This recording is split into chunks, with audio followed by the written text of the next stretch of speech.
मेरा नाम प्रथम है। मैं अपने हालातों की वजह से बहुत तंग आ चुका था। महंगाई भरे ज़माने में मेरे लिए अपने घर का खर्च चलाना बड़ा मुश्किल हो रहा था। मेरी एक बूढ़ी माँ थी, छोटा भाई और उसकी पत्नी, और मेरी खुद की एक जवान बेटी थी। मेरी पत्नी तो इस दुनिया से 7 साल पहले जा चुकी थी। अपनी माँ के जाने के बाद मेरी बेटी बहुत अकेली हो गई थी। हमेशा अपनी माँ को याद करके रोती रहती थी। मेरी एक ही बेटी थी और मैं उससे बहुत प्यार करता था। मुझे हमेशा उसकी परवाह लगी रहती थी। मैं चाहता था कि मेरी बेटी की शादी एक अच्छे परिवार में हो, जहाँ जाने के बाद मेरी बेटी सुखी रहे। एक तरफ मुझे अपनी बेटी की फिक्र लगी रहती थी और दूसरी तरफ ये फिक्र थी कि आखिर मेरे घर का खर्चा कैसे चलेगा। मेरा छोटा भाई, जब से उसकी शादी हुई थी, उसने अपनी कमाई अपने पास रखनी शुरू कर दी थी, क्योंकि उसकी पत्नी बहुत चालाक थी। उसने शादी के बाद मेरे भाई को अपने काबू में कर लिया था। यहाँ तक कि मेरा भाई अपनी बूढ़ी माँ को भी पलटकर नहीं देखता था। कहने को तो हम सब लोग एक ही घर में रहते थे, लेकिन मेरे भाई की पत्नी ने शादी के 1 साल बाद ही मेरी माँ से लड़ाई झगड़ा करने के बाद अपनी रसोई अलग कर ली थी। हमारे घर में अब 2 चूल्हे जलते थे। मेरी पत्नी के मर जाने के बाद मेरी माँ ने ही मेरी बेटी का ख्याल रखा था, लेकिन अब मेरी माँ ज्यादा ही बीमार रहने लगी थी। उनकी दवाइयों का भी अब बहुत खर्चा था। हर महीने डॉक्टर महंगी महंगी दवाइयाँ लिखकर मेरे हाथ में पर्चा थमा देते थे। अपनी माँ का ख्याल रखना था तो उनको दवाइयाँ भी देनी जरूरी थी। मेरी बेटी तो इंटर कर चुकी थी। घर के खराब हालत की वजह से मैं उसको आगे नहीं पढ़ा सका था। मेरी ख्वाहिश थी कि मैं उसको पढ़ा लिखाकर डॉक्टर बनाऊं, लेकिन यहाँ मेरे पास अपने ही खाने के लिए नहीं था, तो मैं अपनी बेटी की पढ़ाई कैसे पूरी करवा सकता था। लोग कहते थे कि तुम्हारी बेटी जवान हो रही है और खूबसूरत भी है, इसको आसानी से रिश्ते मिल जाएंगे, लेकिन मैं अपनी बेटी की शादी इस गरीबी भरे हालात में तो नहीं कर सकता था। आखिर मेरी एक ही बेटी थी, उसको लेकर मेरे बहुत सारे अरमान थे। मेरी बेटी की परवरिश उसकी माँ ने बहुत अच्छे तरीके से की थी। वो इतनी संस्कारी थी कि घर से बाहर तक नहीं निकलती थी। ज्यादातर घर में अपनी दादी की सेवा में लगी रहती थी। मेरी माँ भी मेरी बेटी का बहुत ख्याल रखती थी। मेरी माँ और मेरे भाई की पत्नी की आपस में बनती ही नहीं थी। दोनों सास बहू एक दूसरे से झगड़ा करती रहती थी। मेरी अपनी एक छोटी सी प्लास्टिक के बर्तनों की दुकान थी। मेरा काम बहुत अच्छा चलता था, लेकिन जब मेरी पत्नी इस दुनिया से चली गई तो मैं बिल्कुल टूटकर रह गया था। कई दिनों तक तो मैंने अपनी दुकान खोली ही नहीं थी। जब कुछ दिनों के बाद मैंने दुकान पर जाना शुरू कर दिया तो मेरा काम कुछ चलने लगा था, लेकिन एक दिन अचानक रात के समय मेरी दुकान में शॉर्ट सर्किट हो जाने की वजह से आग लग गई और मेरी दुकान में पड़ा हुआ सारा प्लास्टिक का माल जलकर राख हो गया था, जिसकी वजह से मुझे बहुत बड़ा नुकसान हुआ था। एक तो मैं मामूली सा आदमी था, ले देकर मेरे पास एक यही किराए की दुकान थी जिसमें मैंने महंगी कीमत के प्लास्टिक के बर्तन रखे हुए थे, जो कि बहुत अच्छी चलती थी, लेकिन मेरे पास जितना भी माल था सारा का सारा जल चुका था। अब इतना पैसा मेरे पास नहीं था कि मैं दोबारा से माल खरीद सकूं, इसलिए मैंने दुकान को बंद कर दिया और मैं कोई और काम तलाश करने लगा था। अगर मुझे कहीं काम मिलता भी था तो वहां पर बहुत कम पैसे मिलते थे। मैं अपनी जिंदगी से तंग आ चुका था। इतने कम पैसों से मैं अपने घर के खर्चे नहीं कर पा रहा था। कई बार मैंने अपने भाई से कहा था कि माँ के इलाज के लिए थोड़े से पैसे तुम भी दे दिया करो, और फिर तुम भी तो उनके ही बेटे हो। मेरा भाई कहा करता था कि अब मैं और मेरी पत्नी अलग हो चुके हैं, हम लोग आपका खाना तक नहीं खाते, अपना खाना अलग बनाते हैं, अपना सब कुछ अलग करते हैं, तो फिर आपको मैं अपनी कमाई में से कुछ नहीं दूंगा। रही बात माँ की, तो माँ को ना मैं पसंद हूँ और ना ही मेरी पत्नी, इसलिए मैं माँ के लिए कुछ नहीं कर सकता। अपने भाई की बातों पर मुझे बहुत गुस्सा आया था। मेरा उससे एक बार झगड़ा भी हो गया था, लेकिन इस झगड़े से पूरे मोहल्ले में हमारी काफी बदनामी हो गई थी कि दोनों एक दूसरे के सगे भाई होते हुए झगड़ा कर रहे हैं। मेरे भाई को तो इस सबसे कोई फर्क नहीं पड़ता था, मगर मुझे बहुत फर्क पड़ता था, क्योंकि मैं एक शरीफ इंसान था। मोहल्ले के लोग मेरी बहुत इज्जत किया करते थे। मैं इन सारी बातों से बहुत तंग आ चुका था और चाहता था कि अपनी बेटी का किसी अमीर परिवार में रिश्ता देखकर उसकी शादी कर दूं, लेकिन अपनी बेटी के अमीर परिवार में शादी करने के लिए मुझे खुद को भी तो अमीर होना चाहिए था। ज्यादा अमीर न सही, मेरे पास इतने पैसे तो हो जो मैं अपनी बेटी की शादी खूब धूमधाम से कर सकता और अपनी बेटी को ढेर सारा दहेज दे सकता। मगर मेरी सारी ख्वाहिशें मेरे दिल में ही दबकर रह गई थी। कई दिन इसी तरह से गुजर गए थे। मैं बहुत परेशान था कि अपने घर के हालात कैसे बदल सकूं। जब मेरे एक दोस्त ने मुझे बताया कि तुम मेरे साथ कतर चलो, मैं तो वहां पर प्लम्बर की नौकरी करने के लिए जा रहा हूं, मैंने सोचा तुमसे भी पूछ लेता हूं। मेरा दोस्त जानता था कि मुझसे प्लम्बर का काम करना आता है, इसलिए वो मुझे अपने साथ लेकर जाना चाहता था। मैं जानता था कि अपने घर और अपने परिवार वालों से दूर रहकर ही मेरे घर के हालात कुछ सुधर सकते हैं। अपने ही शहर में रहकर तो मैं कुछ नहीं कर सका, क्योंकि बाहर देशों में काम करने वाले लोग ज्यादा पैसा कमा लेते हैं। मैं अपने दोस्त के साथ जाने के लिए तैयार था, मगर जब मैंने कतर जाने वाली बात अपनी माँ और बेटी को बताई तो वो दोनों फूट फूट कर रोने लगी और कहने लगी कि आखिरकार तुम्हारे अलावा हमारा इस दुनिया में है ही कौन, और तुम भी अगर हमें छोड़कर इतनी दूर चले जाओगे तो हम लोगों का क्या होगा? हम तुम्हारे बिना यहाँ अकेले कैसे रहेंगे? मैंने अपनी माँ को समझाने की कोशिश की कि अगर मैं यहाँ से नहीं गया तो आपका इलाज कैसे होगा और मैं अपनी बेटी की शादी कैसे कर सकूंगा। अब तुम समझदार हो, फिर भी आप मेरी बेटी के सामने रो रही हो, साथ साथ वो भी रो रही थी। इस तरह कैसे चलेगा? प्लीज मुझे जाने दीजिए। मैं कुछ समय वहाँ रहूंगा तो अच्छा खासा पैसा कमा लूंगा, उसके बाद मैं आप लोगों के पास आ जाऊंगा और हमारी जिंदगी आसान हो जाएगी। मेरी माँ कहने लगी, बेटे मैं तेरे बिना नहीं रह सकती। तू जानता है ना कि तेरा भाई मुझे और तेरी बेटी को पसंद नहीं करता। तेरे बिना तो वो हमें इस घर से निकाल देगा, और फिर मेरी जिंदगी ही कितनी है? मेरी थोड़ी सी ही तो जिंदगी रह गई है। मैं चाहती हूँ कि तेरे सामने ही मरूं ताकि तू मेरा क्रियाक्रम कर सके, लेकिन अगर तू मुझसे दूर चला गया तो मैं जानती हूँ कि तू मेरा क्रियाक्रम करने के लिए भी वापस नहीं आएगा। मैंने कहा, आप ये कैसी बातें कर रही हो माँ? भगवान के लिए शुभ शुभ बोलो। अगर रिया सुन लेगी तो उसको कितनी तकलीफ पहुंचेगी। आप जानती हो ना। मुझे किसी भी तरह जाने दीजिए, मैं जल्दी ही वापस लौट आऊंगा, और खुद वापस ना आ सका तो तुम दोनों को अपने पास ही बुला लूंगा। बस आप मेरे पीछे मेरी बेटी का और अपना बहुत बहुत ख्याल रखना। मेरी माँ का मन तो नहीं कर रहा था कि वो मुझे जाने दे, मगर घर के हालात और मेरी परेशानी भी उन्हें साफ साफ दिख रही थी। वो जानती थी कि मैं घर के बिगड़े हुए हालात की वजह से कितना परेशान रहता था। घर के जो भी काम होते थे उनके लिए पैसों का बंदोबस्त करना मेरे लिए कितना मुश्किल हो रहा था। फिर मेरी माँ कहने लगी कि अच्छा चलो ठीक है, तुम चले जाओ, लेकिन हमसे रोज बात करना, हम तुमसे एक पल भी दूर नहीं रह सकते। मैंने अपनी माँ को तसल्ली दी और कहा कि आप एक बार मेरी वहाँ पर नौकरी लगने दो, मैं सब कुछ ठीक कर दूंगा और अपना भी ख्याल रखूंगा। आपसे हर रोज फोन पर बात किया करूंगा। माँ को तो मैं जैसे तैसे समझा चुका था। मैं जब अपनी बेटी के पास गया तो वो भी फूट फूट कर रो रही थी और कह रही थी कि पापा आपके बिना मैं दादी को अकेले कैसे संभालूंगी। मैंने उसे प्यार से समझाया और कहा कि मैं जानता हूँ मेरी बेटी बहुत अच्छी है, बहुत बहादुर है, बिल्कुल अपने पापा पर गई है। जैसे उसके पापा जिंदगी के इन मुश्किल हालात से गुजर रहे हैं, इसी तरह मेरी बेटी भी अपनी दादी का बहुत ख्याल रखेगी। आखिर वो कमजोर नहीं है और वो भी अपने पिता की तरह हालात से लड़ना अच्छी तरह से जानती है। मैंने अपनी बेटी से कहा कि रिया बेटा मुझे जाने दो, मैं सब कुछ ठीक कर दूंगा, तुम फिक्र मत करो, तुम्हारे तो सारे सपने पूरे करूंगा। मैं तुम्हें डॉक्टर बनाना चाहता था, लेकिन गरीब हालात होने की वजह से नहीं बना पाया, मगर तुम देखना मैं तुम्हारी शादी इतनी धूमधाम से करूंगा कि सारी दुनिया देखती रह जाएगी। आखिरकार तुम मेरी इकलौती बेटी हो और फिर इतनी प्यारी हो कि तुम्हारे लिए तो मैं सब कुछ कर दूं। मेरी बेटी मेरे गले से लगकर फूट फूट कर रोने लगी थी। मैंने अपने डॉक्यूमेंट बनने के लिए दे दिए थे। कुछ दिनों बाद मेरा पासपोर्ट और वीजा भी आ गया था। फिर मैं अपने दोस्त के साथ कतर चला गया। उस दिन मेरी माँ और मेरी बेटी बहुत रोई थी। मैं उन लोगों के आंसू देखकर फूट फूट कर रोया था। मुझे बहुत तकलीफ हुई थी। जाने से पहले मैंने अपने भाई और उसकी पत्नी को समझा दिया था कि मेरी बेटी और माँ को किसी तरह की कोई तकलीफ मत देना। अगर तुमने ऐसा किया तो मुझसे बुरा कोई नहीं होगा। मैं घर का बड़ा था। जब अपने भाई से थोड़ा तेज आवाज में बात करता था तो वो सहम जाता था और उसकी पत्नी भी। इस तरह मैं कतर आ गया और यहाँ आने के बाद मेरे दोस्त ने मुझे अपने साथ साथ एक अच्छी नौकरी पर लगवा दिया था। मैं प्लम्बर की नौकरी कर रहा था। मुझे लोगों के घरों में जाकर उनके घर का पानी लीकेज पानी की फिटिंग करना और भी ढेर सारे काम होते थे जो मैं किया करता था। मैं जिस कंपनी में नौकरी कर रहा था वहां पर लोग कॉल करके प्लम्बर को बुलाया करते थे और जैसे ही कॉल आती थी हम में से कोई भी अपना काम करने के लिए चला जाता था।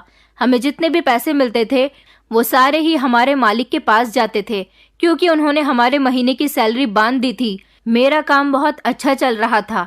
मैं बेफिक्र था कि मुझे अपने मोहल्ले से ज्यादा पैसे यहाँ पर मिल रहे थे और फिर यहाँ मेहनत भी ज्यादा नहीं थी। मैं खूब मन लगाकर अपना काम कर रहा था। मेरा दोस्त भी हमेशा मेरी बहुत मदद करता था। मेरे घर पर रोज मेरी माँ और बेटी से बात होती थी। मेरे बिना मेरी माँ पहले से ज़्यादा बीमार हो गई थी।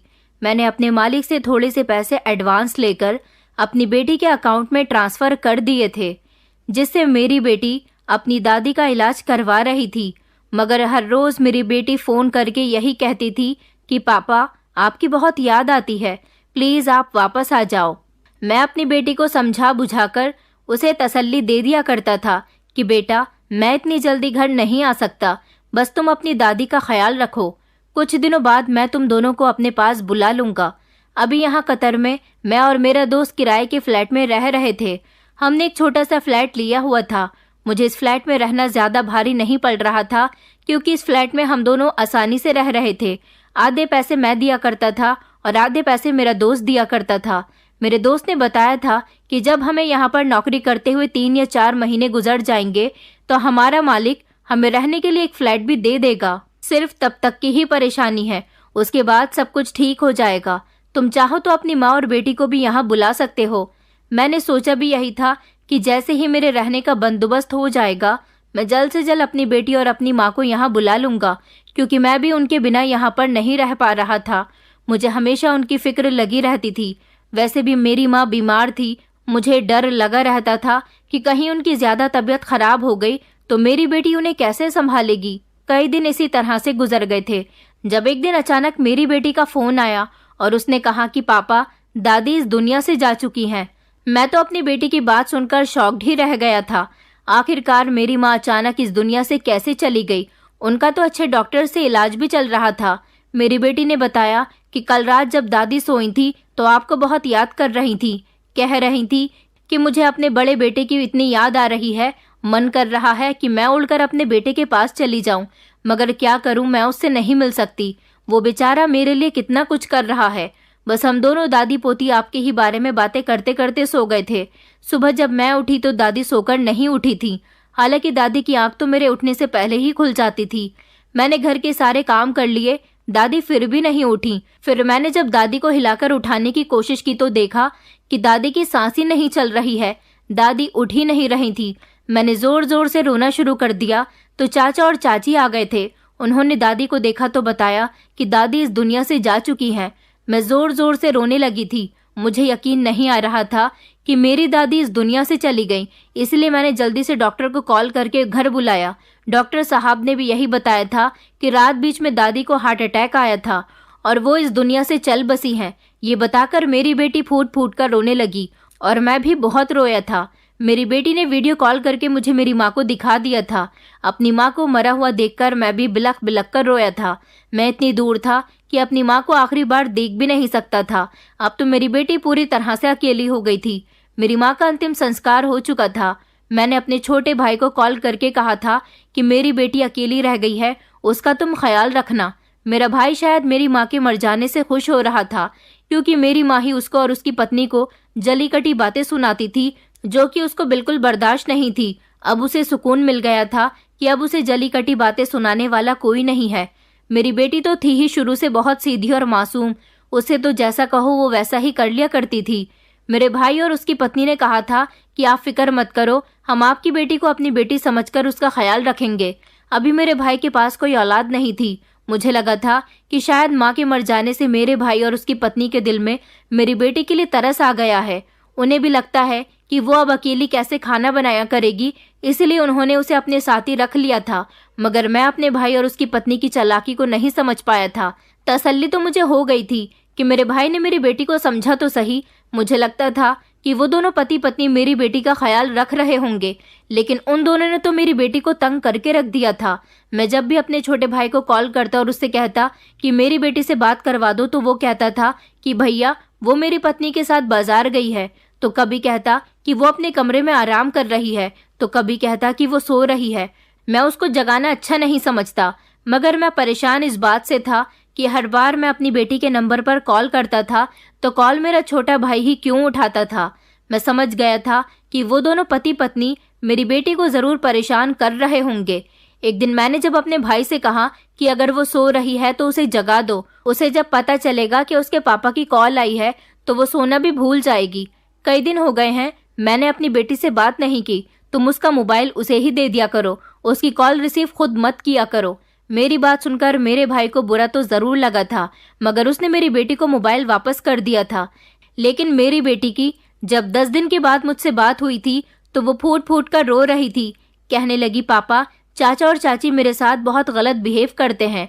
चाची मुझसे घर के सारे काम करवाती हैं, मुझे 1 मिनट के लिए भी आराम नहीं करने देती। इन दोनों पति पत्नी ने मुझे अपने घर की नौकरानी बनाकर रख दिया है और मुझे खाना भी रूखा सूखा देते हैं। जब तक दादी जिंदा थी इन लोगों की हिम्मत नहीं थी कि मुझसे तेज आवाज में भी बात कर सकें, मगर चाची मेरे साथ बहुत बदतमीजी से बात करती हैं। प्लीज पापा, मुझे अपने पास बुला लो, मैं इन लोगों के साथ नहीं रहना चाहती। अपनी बेटी की बातों पर मुझे बहुत तरस आया था और अपने भाई और उसकी पत्नी के लिए गुस्सा भी आया था। मेरा मन तो कर रहा था कि मैं उन दोनों से जाकर पूछूं कि आखिर वो लोग मेरी बेटी के साथ ऐसा क्यों कर रहे हैं, मगर फिर मैं खामोश हो गया था क्योंकि मुझे इस समय अपनी बेटी को समझाना था और उससे कहना था कि जो कुछ भी हो रहा है अभी खामोशी से बर्दाश्त करती रहो, क्योंकि अभी मुझे नौकरी करते हुए 2 महीने ही हुए थे। अभी 1 महीना और रह गया था जब मालिक हमें रहने के लिए घर भी देने वाला था। आखिरकार मेरी बेटी जवान और खूबसूरत थी। मैं उसे यहाँ लाने के बाद किसी मुसीबत में नहीं डालना चाहता था, इसलिए पहले मैं रहने का अच्छे से बंदोबस्त करना चाहता था, तभी उसे यहाँ बुलाता। मगर मेरी बेटी वहाँ बहुत परेशान थी। एक दिन मैं बहुत खामोश बैठा हुआ था और मोबाइल में अपनी माँ और बेटी की फोटो देख रहा था। साथ ही साथ मुझे अपनी पत्नी की भी बहुत याद आ रही थी। जब पीछे से मालिक आ गए और उनकी नज़र मेरे मोबाइल पर चली गई, उन्होंने मोबाइल देखते ही कहा कि ये खूबसूरत सी लड़की कौन है, तो मैंने उन्हें बताया कि ये मेरी इकलौती बेटी है। तो वो कहने लगे कि अच्छा, सुना है कि तुम्हारी माँ भी इस दुनिया से चली गई है और पत्नी की मौत पहले ही हो चुकी है, इस तरह तो तुम्हारी बेटी घर में अकेली रहती होगी। मैंने कहा, जी जी मालिक, मेरी बेटी तो यहाँ पर बहुत आना चाहती है। वैसे तो वो मेरे छोटे भाई और उसकी पत्नी के साथ रहती है, लेकिन उन लोगों ने उसे बहुत तंग किया हुआ है। वो मेरे पास आना चाहती है, लेकिन मेरा अपना रहने का अभी कोई ठिकाना नहीं है। मैं किराए के फ्लैट में रहता हूँ जिसमें मेरा दोस्त और हम दोनों साथ रहते हैं। ऐसे हालात में मैं उसे भी अपने साथ शामिल नहीं कर सकता। तो मालिक कहने लगा कि अरे, इतना परेशान होने वाली क्या बात है। बाहर से काम करने के लिए जो लोग मेरे पास आते हैं, मैं उन्हें रहने के लिए एक अलग से क्वार्टर दे देता हूँ। भले ही वो क्वार्टर छोटा होता है, लेकिन उनका परिवार कुछ समय बाद यहाँ आकर उनके साथ रहने लगता है। वो लोग जैसे तैसे एडजस्ट कर ही लेते हैं। इसी तरह से तुम भी कर लेना, और वैसे भी वो क्वार्टर तुम्हारा और तुम्हारी बेटी के लिए काफी होगा। मालिक की बात सुनकर मैं खुश हो गया था। मैंने कहा, मालिक, क्या मैं अपनी बेटी को बुला सकता हूँ? तो मालिक कहने लगा कि हाँ हाँ, क्यों नहीं, तुम अपनी बेटी से कहो कि वो आने की तैयारी करे। मैं तुम्हें परसों ही क्वार्टर की चाबी दे दूंगा और मुझे बता देना कि तुम उसे कब तक बुलाना चाहते हो। सिर्फ उसके पासपोर्ट और वीजा की जरूरत है, मैं उसके टिकट्स भी यहाँ से करवा दूंगा, तुम फिक्र मत करो। मालिक की बात सुनकर मुझे बड़ी खुशी हुई थी। मालिक बहुत अच्छा इंसान था। मैं अब अपनी बेटी की तरफ से बेफिक्र हो गया था। मैंने सोच लिया था कि मैं जल्द ही अपनी बेटी को अपने पास बुला लूंगा। मैंने जब यह खबर सुनाने के लिए अपनी बेटी को कॉल की तो कॉल रिसीव करते ही मेरी बेटी फूट फूट कर रो रही थी। मैं जानता था कि जरूर उसकी चाची ने ही उसे तंग किया होगा। मैंने पूछा, क्या हो गया है रिया, क्यों रो रही हो? तो उसने बताया, पापा, पहले तो चाची सिर्फ मुझे तंग किया करती थी, लेकिन अब वो मुझ पर हाथ भी उठाने लगी हैं। कभी मेरे माता पिता, यहाँ तक कि दादी ने भी मुझ पर हाथ नहीं उठाया, और चाची जब मुझ पर हाथ उठाती हैं तो मुझे बहुत तकलीफ होती है।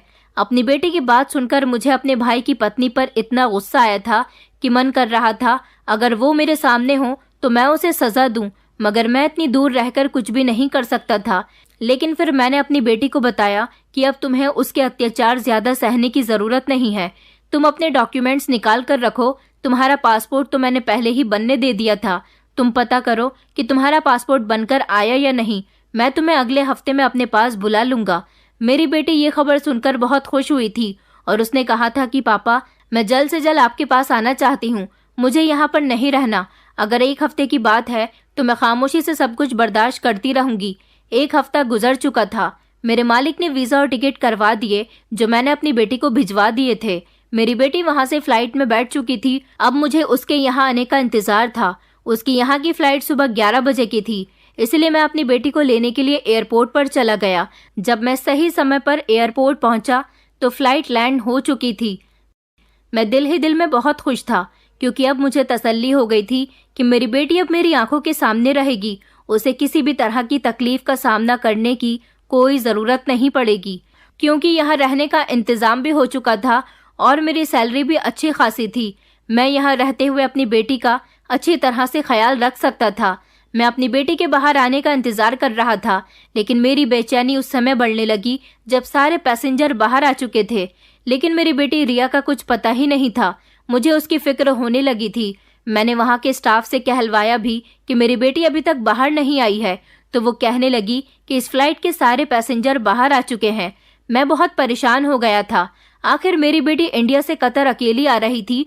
मुझे उसकी फिक्र तो हो रही थी, लेकिन मैं जानता था कि वो पढ़ी लिखी समझदार है, आराम से यहाँ तक आ सकती है। मैंने उसको पूरे एयरपोर्ट पर तलाश कर लिया था, वो मुझे कहीं भी नहीं मिली। मैं काफ़ी देर तक वहाँ पर अपनी बेटी का इंतज़ार करने लगा। कई फ्लाइट आई और पैसेंजर उतरे और चली गईं, मगर मेरी बेटी का पता ही नहीं था। जब मैं बहुत तंग आ गया तो मैंने मदद के लिए अपने मालिक को कॉल लगाई। उन्हें अपनी परेशानी बताई तो वो भी एयरपोर्ट पहुंच गए थे। वो कहने लगे कि मेरी एयरपोर्ट के अंदर अच्छी जान पहचान है, मैं तुम्हारी बेटी के बारे में पूछ कर आता हूँ। वो एयरपोर्ट के अंदर वाले हिस्से में चले गए थे। कुछ देर के बाद जब वो वापस आए तो कहने लगे कि वो लड़की तो इसी एयरपोर्ट पर फ्लाइट में बैठकर आई थी और यहाँ से जा चुकी है। ये सुनकर मेरे होश उड़ गए थे। आखिर मेरी बेटी कतर पहुँच चुकी थी, तो फिर वो कहाँ चली गई? क्या वो मुझे दिखाई नहीं दी या फिर मैं उसे नहीं देख पाया? मेरी तो कुछ समझ नहीं आ रहा था। मैंने मालिक से कहा, जब वो फ्लाइट से यहाँ एयरपोर्ट पर उतरी है तो वो ज़रूर इसी शहर में होगी, हमें उसे तलाश करना होगा। मैंने अपनी बेटी का मोबाइल नंबर लगाया तो उसका नंबर भी स्विच ऑफ जा रहा था। इससे पहले मैं उसे सारी बात अच्छी तरह से फ़ोन पर समझा चुका था। मैंने उससे कहा था, जब तुम कतर एयरपोर्ट पर आओगी तो मैं एयरपोर्ट के बाहर खड़ा हुआ तुम्हारा इंतज़ार कर रहा हूँगा। मगर न जाने वो कहाँ चली गई। मेरा दिल तो अपनी बेटी के लिए ज़ोर ज़ोर से धड़कने लगा था। मुझे लग रहा था कि ज़रूर मेरी बेटी के साथ कुछ गलत होने जा रहा है। मैंने मालिक से कहा, मालिक किसी भी तरह से मेरी बेटी को ढूंढो। मालिक बहुत ही अच्छा इंसान था। वो मुझे अपने साथ पुलिस स्टेशन ले गया और वहाँ जाने के बाद उसने मेरी बेटी की गुमशुदगी की रिपोर्ट लिखवाई और पुलिस को हमने मेरी बेटी का फ़ोटो भी दे दिया था ताकि उन्हें मेरी बेटी को तलाश करने में परेशानी ना आए। 6 घंटे इसी तरह से गुजर गए थे जब अचानक पुलिस की कॉल आई और पुलिस वालों ने बताया कि रिया नाम की लड़की कतर एयरपोर्ट से निकलकर टैक्सी में बैठ गई थी और वो टैक्सी एक हादसे का शिकार हो गई। ये बात सुनकर तो मेरे पैरों तले से जमीन निकल गई थी। मुझे एक अस्पताल में ले जाया गया था। मेरा तो पूरा शरीर कांप रहा था और बुरा हाल था। मैं सोच रहा था कि मैंने क्यों अपनी बेटी को यहाँ बुला लिया। मुझे एक लड़की की लाश के पास लेकर जाया गया। पुलिस को शक था कि ये मेरी बेटी का ही शव है। मैंने जैसे ही लाश का चेहरा खोल कर देखा तो मेरे पैरों तले से जमीन निकल गई थी। उस लड़की का चेहरा बुरी तरह से जला हुआ था, जबकि हाथ पैर भी बुरी तरह से जल चुके थे। जो सामान उस टैक्सी में मिला था वो सामान मुझे दिखाया गया था। वो सामान देखकर मेरे होश उड़ गए थे, क्योंकि जो बैग मेरी बेटी लेकर आई थी वो मेरी बेटी का ही बैग था और उसके अंदर मौजूद कपड़े भी मेरी बेटी के ही थे। मैं अपनी बेटी की याद में हर वक्त रोता रहता था और मुझे अफसोस होता था कि मैंने अपनी बेटी को यहाँ बुलाकर बहुत बड़ी गलती कर दी। गलती तो मेरी बेटी से भी हुई थी, जो यहाँ आते ही टैक्सी में बैठ गई और उसने मुझे एयरपोर्ट पर तलाश करने की भी कोशिश नहीं की। हालांकि मैं एयरपोर्ट पर फ्लाइट के आने से पहले ही पहुंच गया था। इस कड़े समय में मालिक ही मेरा बहुत बड़ा हमदर्द साबित हुआ था। कहने लगा कि किस्मत में शायद यही लिखा हुआ था, तुम सब कुछ भूलकर आगे बढ़ो। मगर मैं इतनी आसानी से सब कुछ कैसे भूल सकता था। धीरे धीरे मुझसे मेरा पूरा परिवार दूर जा चुका था। पहले मेरी पत्नी चली गई, फिर माँ, और अब बेटी भी नहीं रही थी। मालिक कहने लगा कि यहाँ की हर चीज़ तुम्हारी बेटी के लिए अनजान थी, इसलिए वो मासूमियत में टैक्सी में बैठ गई और शायद उसकी मौत इसी तरह से लिखी हुई थी। मेरे लिए ये गम कोई छोटा नहीं था। मैं अपनी बेटी से बहुत प्यार करता था। सबसे ज़्यादा दुख मुझे अपनी बेटी की मौत का ही हुआ था। हालांकि इससे पहले मेरी माँ और पत्नी भी मर चुकी थी। मुझे उनकी मौत का इतना दुख नहीं हुआ था जितना कि अपनी बेटी की मौत पर हो रहा था। मेरी बेटी कितनी खुश थी जब मैंने उसे बताया था कि मैं उसे अपने पास बुला रहा हूँ। मेरे मालिक ने मेरी सैलरी बढ़ा दी थी। वो मेरी बहुत मदद कर रहे थे। ये खबर जब मैंने अपने भाई को फ़ोन करके बताई तो मेरा भाई मुझे ही कोसने लगा और कहने लगा, ये सब आपकी लापरवाही का नतीजा है। भला कौन दूसरे देश में अपनी जवान बेटी को अपने पास बुलाता है, जबकि आप खुद काम करने के लिए वहाँ पर गए हुए हैं। मुझे बहुत समय लगा था संभलने में, मगर मैं आज भी अपनी बेटी को बहुत याद करता था। हालांकि इस हादसे को धीरे धीरे 4 साल हो गए। मैंने दोबारा अपने घर जाने की कोशिश नहीं की। आखिर मेरा वहाँ पर था ही कौन। एक भाई था जो सिर्फ नाम का भाई था। समय के साथ साथ मैंने खुद को काम में इतना बिजी कर लिया था कि मेरी अच्छी खासी तरक्की हो रही थी। 4 साल इसी तरह से गुजर गए। जब मुझे कंपनी ने एक एड्रेस पर उनके घर की पानी की फिटिंग करने के लिए भेजा था, मैं जैसे ही उस एड्रेस पर पहुंचा तो डोर बेल बजाते ही वहां एक 15 साल का बच्चा बाहर निकला था। उसने कहा, अंकल जी बताइए क्या काम है। तो मैंने उससे कहा कि बेटा, घर में आपके पापा या मम्मी नहीं है, उनसे कहिए कि प्लम्बर आए हैं। वो बच्चा अपने घर के अंदर चला गया। कुछ देर बाद ही एक आदमी बाहर आया जिसने हमें कॉल करके बुलाया था।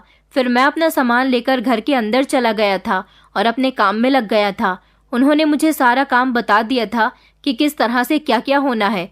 1 घंटे तक मैं लगभग काफी सारी फिटिंग कर चुका था जब थोड़ी देर के बाद वो आदमी मेरे पास आया और कहने लगा कि अभी काम रोक दो, चाय बन रही है, चाय पी लेना। वो आदमी अच्छे बिहेवियर का लग रहा था। मैं भी चाय पीने के लिए रुक गया था, क्योंकि हम जहाँ पर भी जाते थे वहाँ के लोग खुशी खुशी कभी हमें पैसे ज्यादा दे दिया करते थे तो कभी हमें चाय या ठंडा पिला दिया करते थे। मैं अपनी जेब से रुमाल निकालकर पसीना पोंछने लगा जब एक जवान और खूबसूरत लड़की चाय की ट्रे लेकर आई थी। इस लड़की को देखकर तो मेरे होश ही उड़ गए थे। वो तो रिया थी, मेरी बेटी रिया। मेरा सर बुरी तरह से चकरा सा गया था। ये कैसे हो सकता था?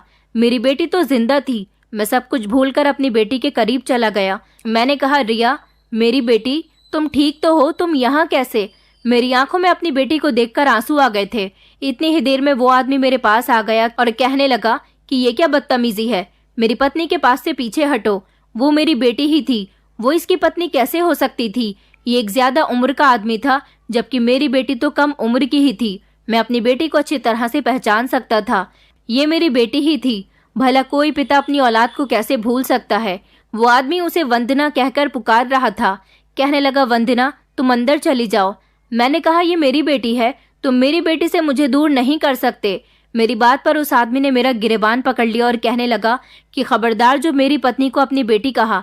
मेरी पत्नी का इस दुनिया में आगे पीछे कोई भी नहीं है और मेरी शादी को 16 साल हो गए।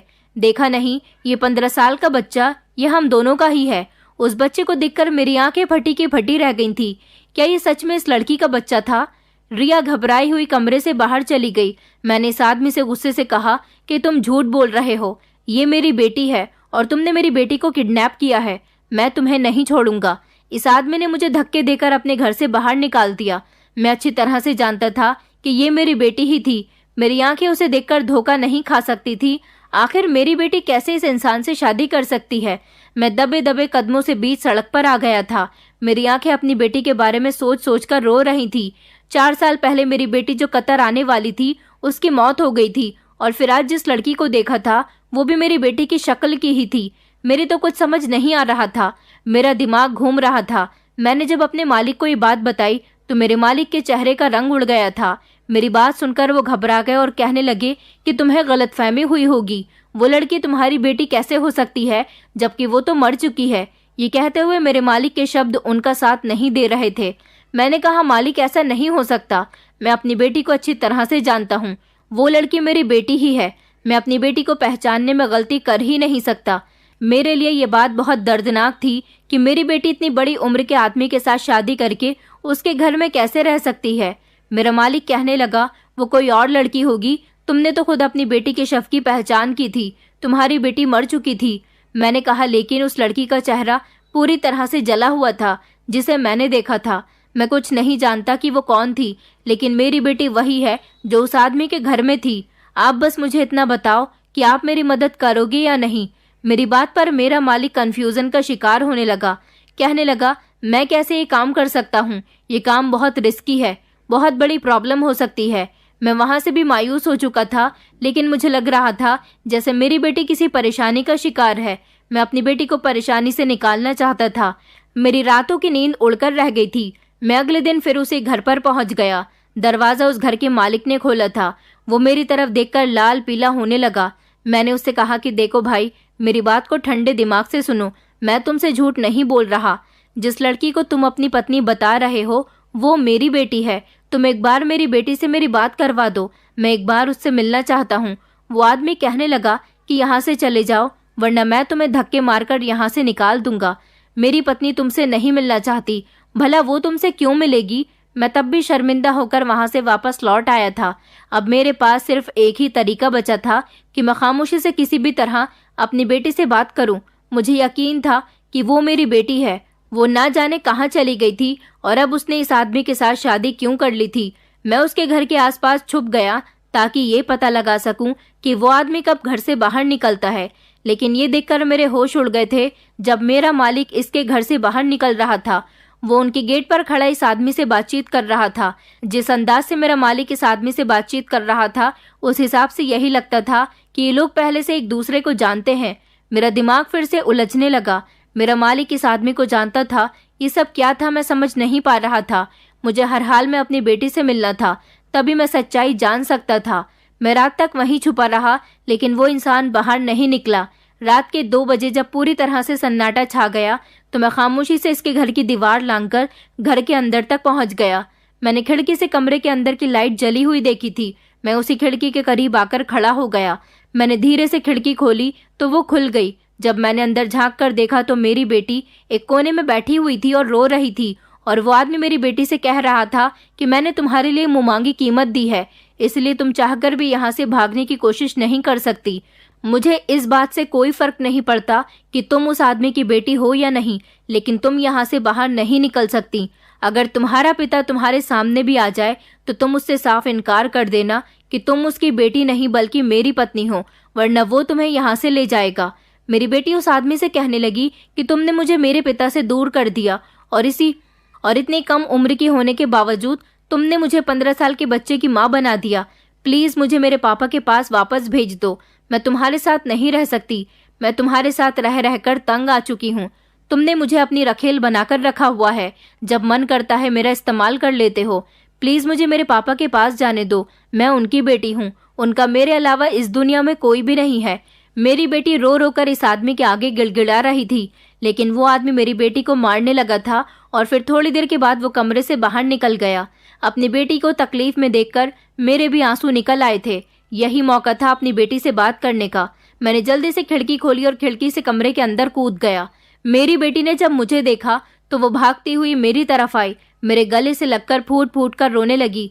कहने लगी, पापा मैं आपको बहुत याद कर रही थी। आपने मुझे ढूंढने में इतना समय कैसे लगा दिया। प्लीज पापा मुझे बचा लो। ये आदमी बहुत खतरनाक है। इसने मुझे आपके ही मालिक से खरीदा है। इस आदमी की पत्नी मर चुकी है और इसका 15 साल का एक बेटा भी है, जिसकी परवरिश के लिए इसे किसी औरत की जरूरत थी, इसलिए इसने मुझे खरीदा। हालांकि ये मुझे अपनी हवस का शिकार भी बनाता रहा और अपने घर के सारे काम मुझसे करवाता रहा और इसके बेटे की परवरिश भी मुझे ही करनी पड़ती है। इसने मेरे साथ कोई शादी नहीं की है, लेकिन इसने मेरा इस्तेमाल करने के लिए मुझे अपने घर में रखा हुआ है। मैंने अपनी बेटी से कहा, लेकिन बेटी तुम इस मुसीबत में कैसे फंस गई। मेरी बेटी कहने लगी कि मुझे नहीं पता पापा। जब मैं एयरपोर्ट पर आई तो एक आदमी वहां पहले से ही खड़ा हुआ था। उसने मुझसे कहा कि तुम्हारे पापा ने मुझे तुम्हें लेने के लिए भेजा है, जल्दी से गाड़ी में आ जाओ। मुझे लगा कि आपने ही इस आदमी को मुझे लेने के लिए भेजा होगा, क्योंकि वो आपका ही नाम ले रहा था और कह रहा था कि घबराओ नहीं, मैं तुम्हारे पिता का मालिक हूँ। वो काम में बिजी हैं, इसीलिए मैं तुम्हें लेने के लिए आ गया। मैं भरोसा करके उसके साथ आने लगी थी। वो मुझे एयरपोर्ट के पीछे वाले रास्ते से गाड़ी में बिठाकर अपने साथ ले गया था और फिर गाड़ी में बैठने के बाद उसने मुझे कुछ सुंघाया, जिसकी वजह से मैं बेहोश हो गई। उसके बाद जब मेरी आंख खुली तो मैं इस आदमी के घर पर थी और जो आदमी मुझे यहाँ लेकर आया था वो इस आदमी के साथ बात कर रहा था। कह रहा था कि ये लड़की बहुत खूबसूरत है और फिर हिंदुस्तानी है, इसके पैसे तुम्हें ज्यादा देने होंगे। इसका बाप मेरे यहाँ काम करता है। वो ये बात नहीं जानता कि उसकी बेटी को मैं किडनैप करके तुम्हें बेच चुका हूँ। इस काम में मेरी बहुत मेहनत लगी है, इसलिए मैं ज्यादा पैसे लेना चाहता हूँ। यह आदमी बहुत अमीर था, इसलिए उसने आपके मालिक को ढेर सारे पैसे दे दिए और फिर यह आदमी हर रात मुझे अपनी हवस का शिकार बनाता और अपने घर के सारे काम करवाता, मेरे ऊपर बहुत अत्याचार करता। आपके मालिक के आगे मैं बहुत गिड़गिड़ाई थी कि प्लीज मुझे यहाँ से जाने दो, मुझे मेरे पापा के पास भेज दो। तो वो हंसने लगा और कहने लगा कि तुम्हारे पिता को तो मैं यकीन दिला चुका हूँ कि तुम मर चुकी हो। तुम्हारा पिता एक दिन मोबाइल में तुम्हारी फोटो देख रहा था। जब मैंने देखा कि तुम तो बड़ी खूबसूरत हो, इसलिए मैंने उससे कहा कि वो तुम्हें यहाँ पर बुला ले और इस तरह मैंने तुम्हें गायब करने का पूरा प्लान बनाया। मैंने यहाँ से भागने की कई बार कोशिश की थी, लेकिन हर बार नाकामयाब रही। मगर उस दिन जब मैंने आपको यहाँ पर देखा तो मुझे उम्मीद की किरण नजर आई थी। मैंने सोच लिया था कि आप मुझे बचाकर ही रहोगे। पापा, अब आप मुझे किसी भी तरह यहाँ से लेकर चलो। अगर इस आदमी को पता चल गया कि आप यहाँ पर हो तो ये हम दोनों को मार देगा। ये बहुत खतरनाक आदमी है। अपनी बेटी की सारी बातें सुनकर मेरे होश उड़ चुके थे। जिस मालिक को मैं इतना अच्छा समझता था वो इतना दरिंदा इंसान था कि मेरी ही बेटी को पैसों के लालच में आकर अमीर आदमी के हवाले कर चुका था। अपनी बेटी की सारी बात सुनकर मैंने उसे तसल्ली दी कि तुम फिक्र मत करो, मैं तुम्हें यहाँ से ले जाऊंगा। मैं वहाँ से वापस आ गया था। अगले दिन मैं पुलिस को ले आया और पुलिस ने मेरी बेटी के बयान लिए। मेरी बेटी ने सब कुछ सच सच बता दिया था। पुलिस ने मेरे मालिक और इस आदमी को भी अरेस्ट कर लिया था। मेरी बेटी मुझे वापस मिल चुकी थी। मैं नहीं जानता था कि जिस इंसान को मैं अपना हमदर्द समझता था वो ही मेरे साथ इतना गलत करेगा। घर के हालात सुधारने के चक्कर में मेरी बेटी के साथ बहुत गलत हो गया था, मगर मेरे लिए सबसे अच्छी बात ये थी कि मेरी बेटी सही सलामत मेरे पास आ गई। आज इस हादसे को 10 साल गुजर चुके हैं। मैंने अपनी बेटी की शादी इंडिया में आने के बाद एक अच्छे परिवार में कर दी। मेरी बेटी अपने पति के साथ बहुत खुश रहती है और मेरी उम्र अब काफ़ी हो चुकी है। अपने घर के भी मैंने हिस्से बंटवारे कर लिए। हमारा घर काफ़ी बड़ा था। आधा घर मैंने अपने भाई को दे दिया और आधा घर मेरे पास है। मैंने अपने घर को ठीक से बना लिया था और उसको किराए पर दे दिया, जिसमें से एक कमरा आज भी मेरे पास है। अब मैं बीमार रहता हूँ और किराए के पैसों से अपना गुजारा करता हूँ। मेरी बेटी मेरा इलाज करवाती है। मैंने ये घर अपनी बेटी के नाम कर दिया है क्योंकि मेरे बाद ये सब कुछ उसका ही तो है। पता नहीं मैं कब इस दुनिया को छोड़कर चला जाऊं। मेरे आगे पीछे तो अब कोई भी नहीं है। जो कुछ भी है मेरी बेटी ही है। मेरा दामाद भी बहुत अच्छा है। मेरी बेटी को बहुत खुश रखता है और मुझे बिल्कुल अपने पिता समान समझता है। दोस्तों, उम्मीद करती हूँ आपको हमारी कहानी पसंद आई होगी। कहानी पसंद आई है तो वीडियो को लाइक करें, चैनल पर नए हैं तो चैनल को सब्सक्राइब करें और हाँ, नोटिफिकेशन बेल को जरूर दबाएं ताकि अगली अपडेट सबसे पहले आपको मिले।